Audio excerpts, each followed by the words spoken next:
to Flourish. I am so excited, as I always say, about today's interview. We haven't come with an interview in a while, and y'all, I really miss doing interviews. So what better way to start back our interview than with my sister, Reba Bell. Reba Bell is an entrepreneur. She is a wife. She is a mom. And recently, she is an authoress, an author of the book, A Blessing in Disguise, a plan to help domestic violence survivors feel happier, healthier, and whole. So everybody, welcome Reba. Thank you. Thank you for this opportunity.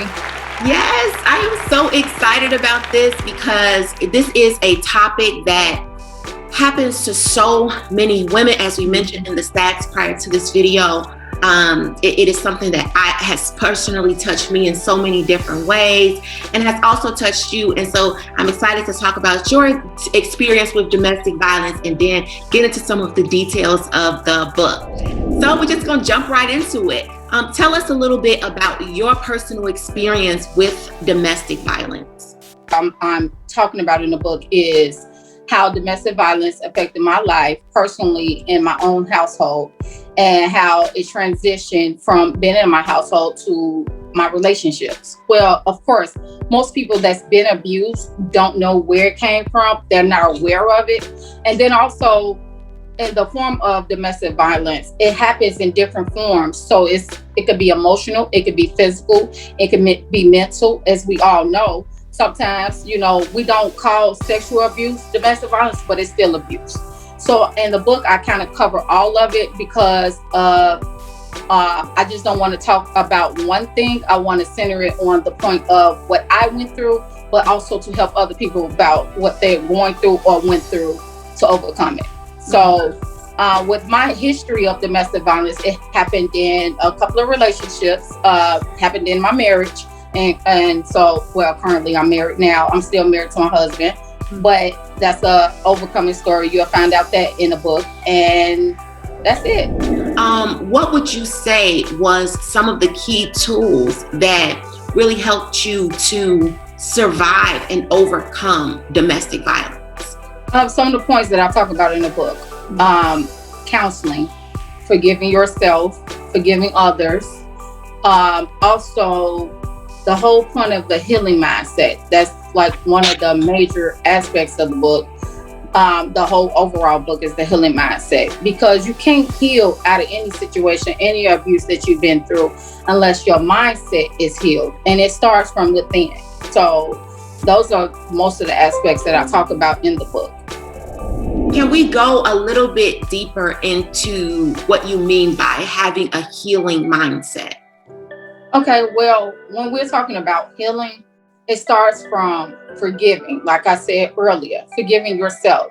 Anytime you go through something, you have to forgive yourself. You have to emotionally forgive yourself. You have to mentally forgive yourself, because it's not something that you intentionally put yourself in. And a lot of times, any situation you in, but especially domestic violence, we ask ourselves, why? Why me? Why did this happen? I ask myself that a lot of times. And by you having a serial of relationships where it happened in, you kind of try to figure out, why is this happening?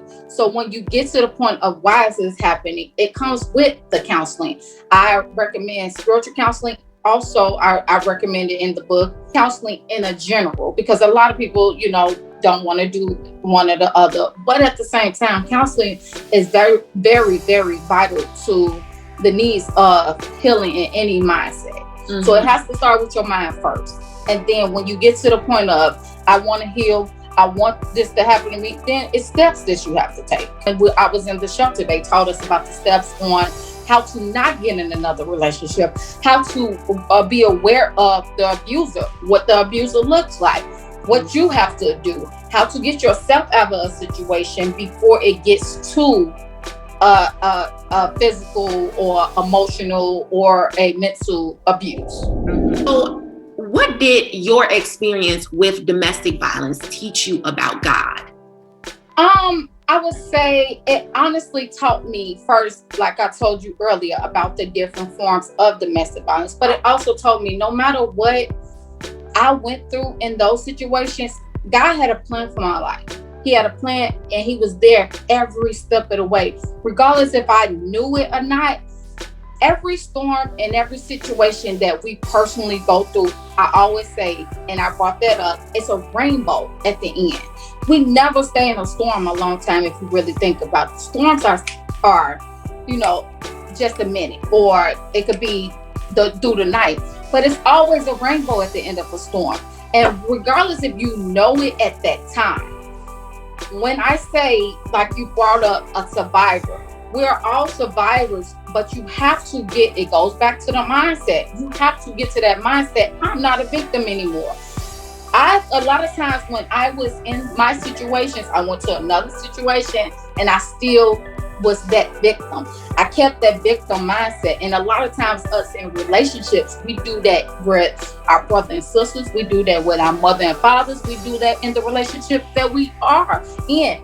We may not be aware of it, but certain things happen where we play the victim role because we're so used to being the victim instead of being the survivor, and say, hold on, I don't have to deal with that anymore. Hold on, I can put boundaries up. Hold on, I can create the relationships that I actually want. And so that's what the general encouragement of this book is about. That yes, you did go through something. Yes, we are addressing that is something that you went through, but it is another side to it. And my relationship with Christ, with this domestic violence, opened up a whole nother realm of me trusting him, me believing him, me building my faith, because my faith had to get built. No, I didn't have it easy where it was just like, oh, I just went through this and everything is great. No, it was a process. Did it shake your faith at all to go through this situation? And like you said, you can ask, why me? Did it ever shake your faith and cause you to be disconnected from God in any way? Oh, of course.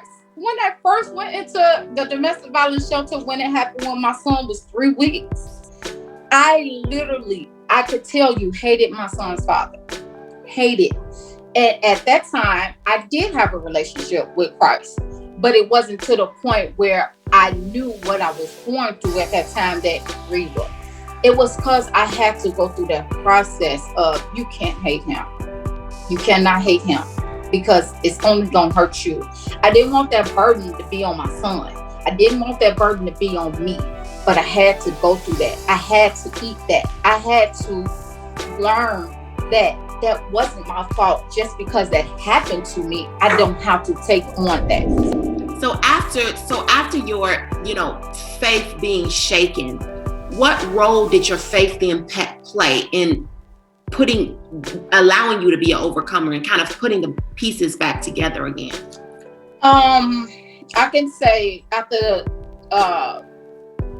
the third separation from me and my husband, I had, and yes, I said third, I had to figure out things about me.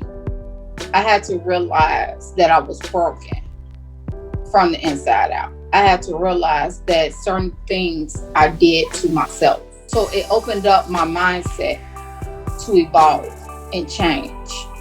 And change doesn't have to be a negative thing. And a lot of times when we think about change, we think about, but it's uncomfortable. It's supposed to be uncomfortable. Change is uncomfortable because we're blooming. I look at it as we're blooming into a beautiful flower, as what I put, on the book. I use the rose symbol is because we're blooming when we're changing and we're evolving in Christ.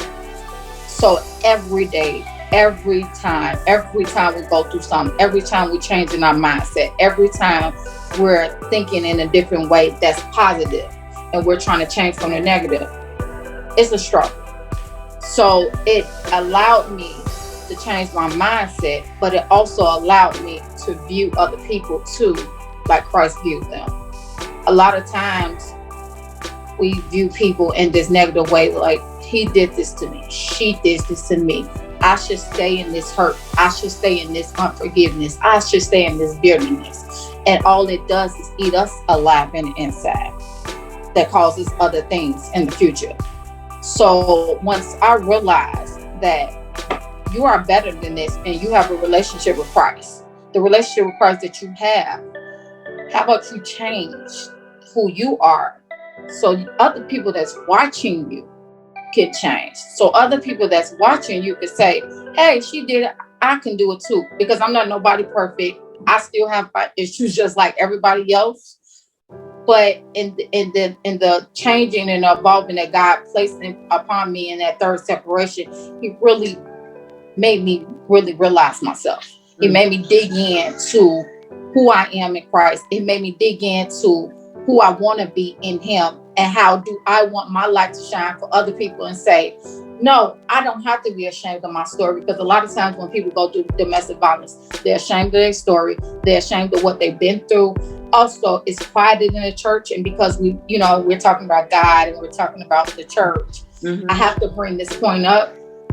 Another reason why I did what I did, because it's so quiet in the church. Nobody wants to talk about how it's affecting the church. And because you go to church, you say, I just want to sit here and be beautiful. Nobody talks about that hurt, that it don't supposed to happen to us as Christians, where it happens to everybody. Or I wouldn't be sitting here right now talking to you. Me being a Christian, and it happened to me. So the change and the involvement is what I say that God really dug into me and had to bring things out for me to grow. One of the things that I know was required in order for you to kind of move forward in your marriage was developing a sense of trust again. Yes. Can you talk about that, how you did that? Like I said, after the third separation, I had to trust again, love again, and heal again.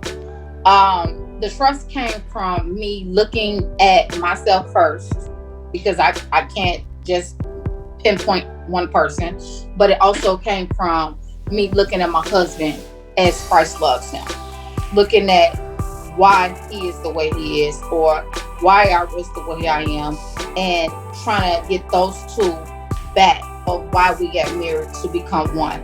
Not necessarily saying every domestic violence situation is ours, because I don't want to leave the wrong message that because you was in domestic violence, you're supposed to stay with your husband or wife. That's not what I'm saying. Every situation is different. Me and my husband's situation was a situation where we both knew Christ, and we both did things abusively in the marriage that was tearing each other down, and that we both had to separate that final time to say, okay, either y'all gonna get it together or y'all not.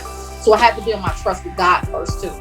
I had to trust God again and say, you know what, God, I know you're dealing with me, but I had to look at him, and he had to look at me. He's first my brother in Christ.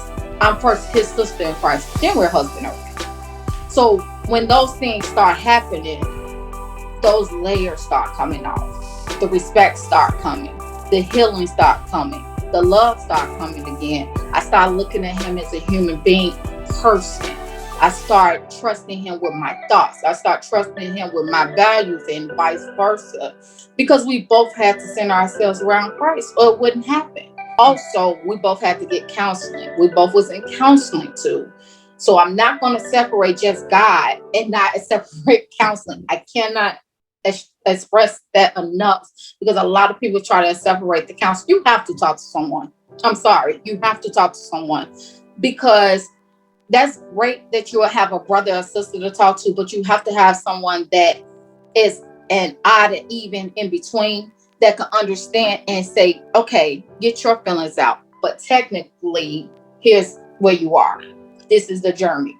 And I'm telling you, the healing that I got from the last counseling that I went through, it was amazing. I just can't express it.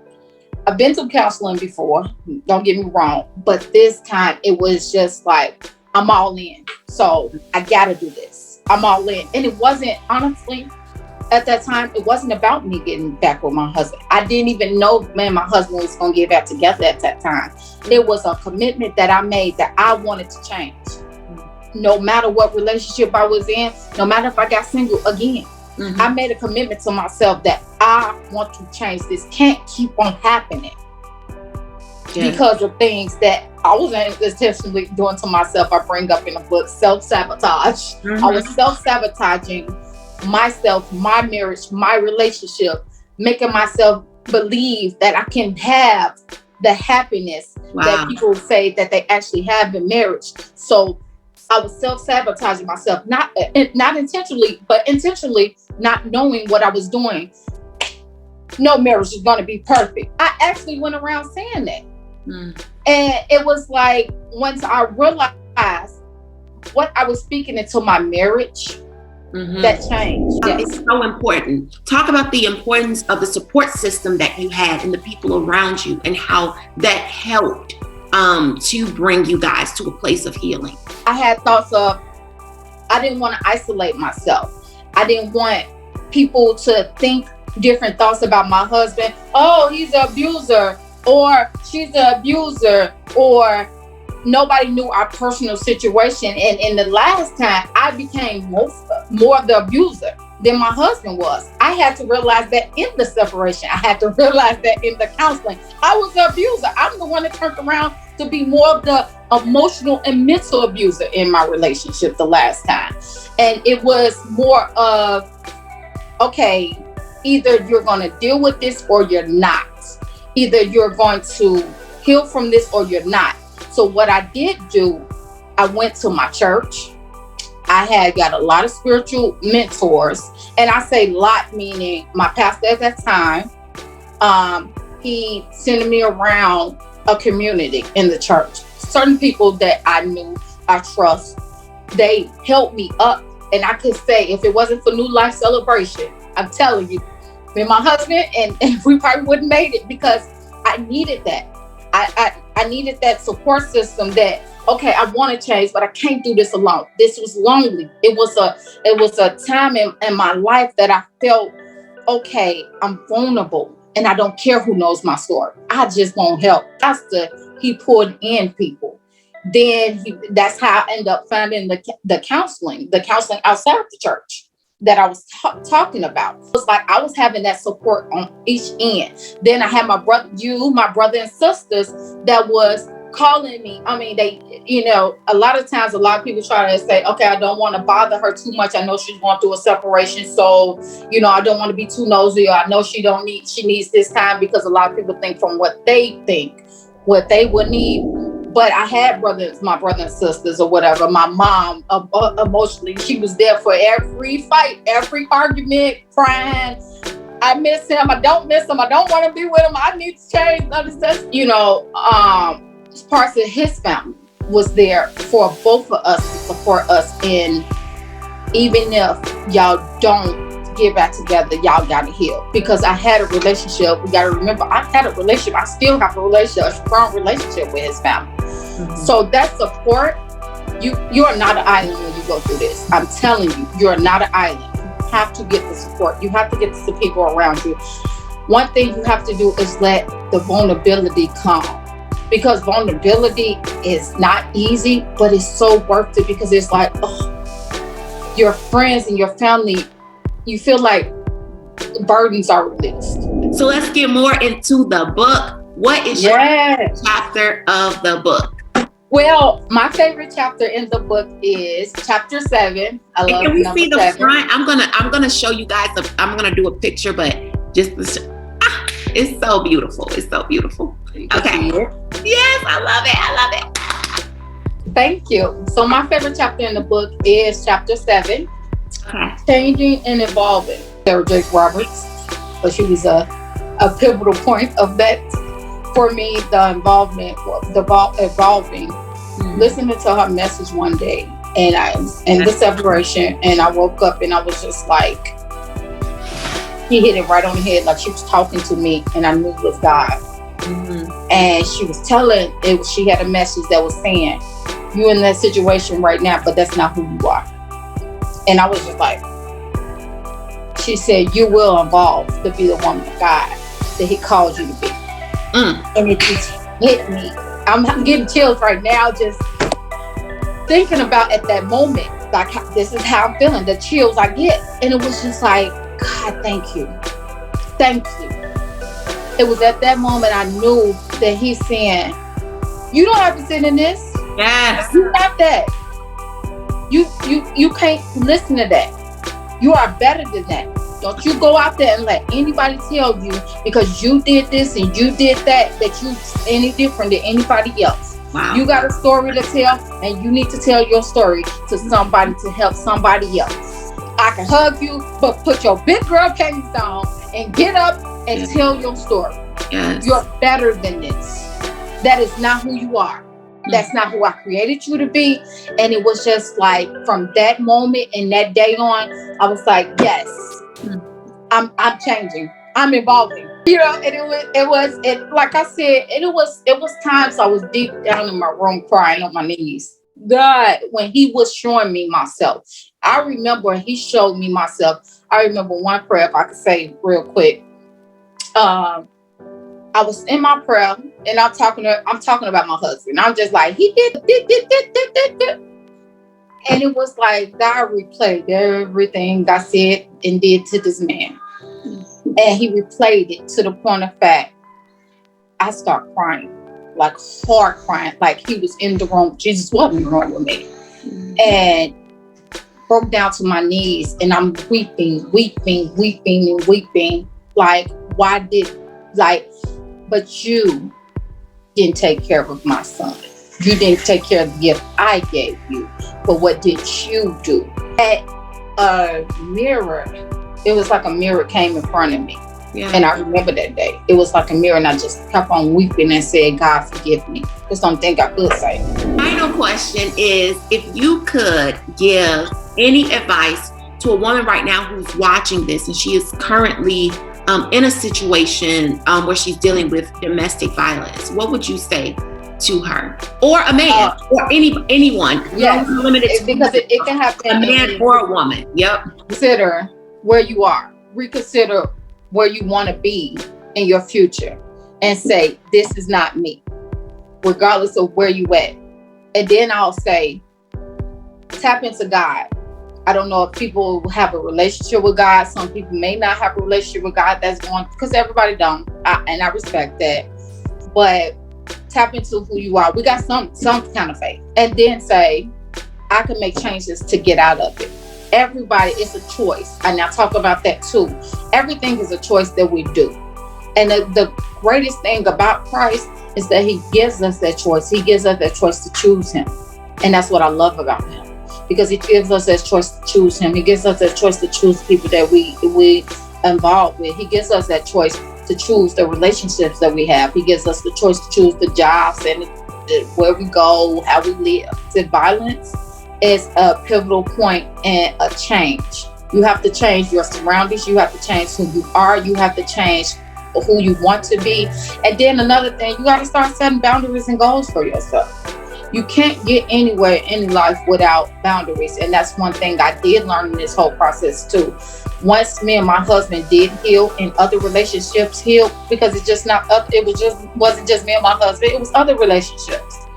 I had to set boundaries. Okay, whoa, boundaries is I won't you can't talk to me like that. Or as my friend, you can't do that to me. Or you have to set boundaries, because in any relationship that you have, boundaries are necessary, because that's why those little pivotal abuses start coming in. And you let somebody talk to you like this, or you let someone treat you like this. You have to set boundaries.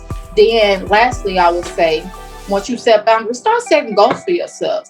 See yourself in the future. That's what I had to do for myself. I had to see past what I was at that time and say, okay, no, I want to be this. Set those goals, write them down.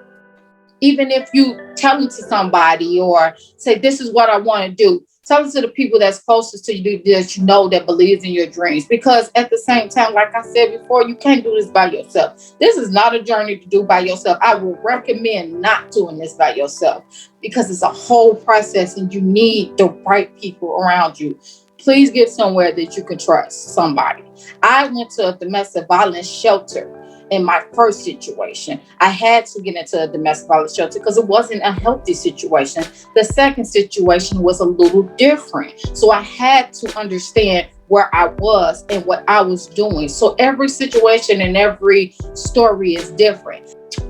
This book is just not a book to just a help guide, but I'm getting to the point where I'm going to coach people that want to get help through domestic violence. My next step after the book, and when people buy the book and reach out, I'm starting coaching sessions on how to help domestic violence. We go through the book carefully, and I coach you through the process. Because yes, it's a simple read. See how thin it is, but it's so powerful. It's so powerful to do. And each chapter has its own bits and pieces, something for you to do each time. So that's the reason why I wrote the book, because I just don't want you just read the book and then just be like, oh, that's a great book. I want you to heal. I'm so proud of you. Thank you. I'm so proud of you. Made me cry. And, just knowing, you guys' personal moment. My mother was a survivor of domestic abuse. Myself, my sister, other women in our family. And so to have anybody to be able to take all of those experiences, because this isn't, what you put into the book is a conglomerate of everything that we saw and experienced and went through, so to see something that has been so painful in our family, to be turned, generations, for something like that to be turned, into a moment that is going to help so many women, and to be able to coach women through the process, when you need someone to just hold your hand through the process. And to let you know you're not crazy. You can be that woman in the future. This does not have to be your permanent situation. Yes. And for you to be able to do that and to give that, for God to be able to use you in that way, it inspires me to know. And I'm so proud of you. All of Reba's information is in the description box, as well as how you guys can get your own copy, pre-order the book, all in the description box. Reba, thank you so much for your time today. And until next time, may we continue to grow together.